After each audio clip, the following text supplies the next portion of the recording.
Hello, and how are you today? In our lives and in our popular culture, it seems as if, well, anything goes.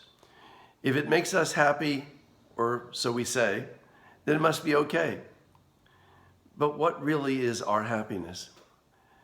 Because just because we have done what we want doesn't necessarily make us happy. Just because we've done what we think that, well, we ought to be entitled to doesn't necessarily make us happy. We like to believe that, well, it's all up to me. I can decide. And there's no other source of gauging other than myself and my personal preferences. But did you ever notice that whenever we only live for ourselves, when we only do what it is that we want to do, that we still feel kind of hollow, sort of shallow, because there's just something missing. Because we need a compass. We need a true guide.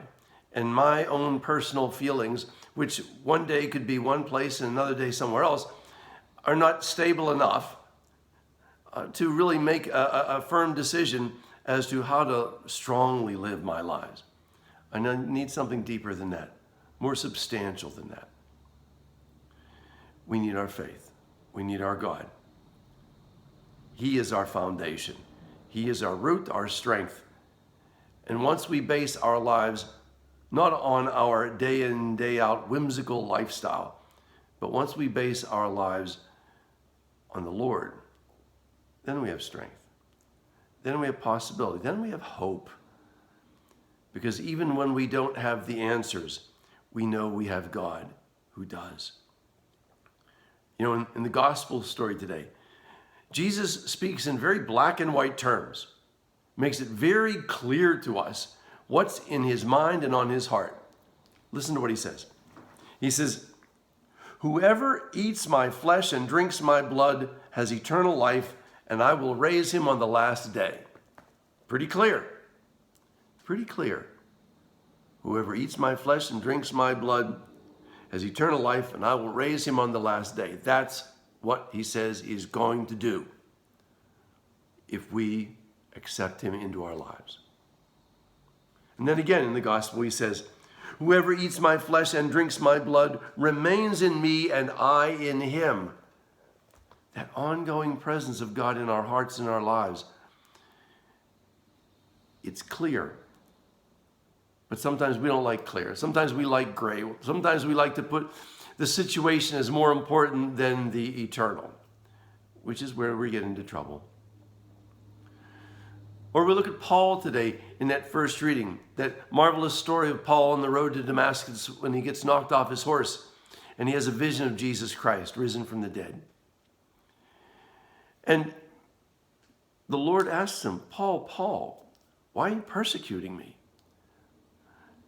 Paul is so enthused about what he believes to be good religion that he fails to see what good religion really is, what following the Lord is all about. Because there's only one way. It's the way of Jesus Christ. And he has not been able to see. And that's so much symbolized by his inability to physically see. And then once Ananias comes and prays over him, those scales fall off Paul's eyes. And then he's able to see not just with his physical eyes, but with the eyes of faith. Because then he knows his true foundation, his true root. We too find ourselves so oftentimes like Paul being blind because we want what we want and that's all that we care about. But we have to want what the Lord wants for us. The Lord has given us an owner's manual, an operator's guide.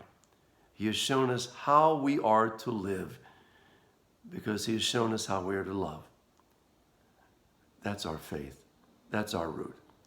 Jesus Christ tells us that if we eat his flesh, drink his blood, we are one in him, we have life eternal. And if we have been gifted and granted that, then every other choice being based on that will bring us happiness. Not a happiness that says, I always get what I want, but a happiness that says, I am open to receiving from the Lord what the Lord knows I need. The Lord speaks in very assuring, very positive terms because he wants to know, or wants us to know, that we are not in a whimsical lifestyle. We are one that's very firm and solid because it's based on the rock himself, Jesus Christ. Take care. Have a good day. God bless.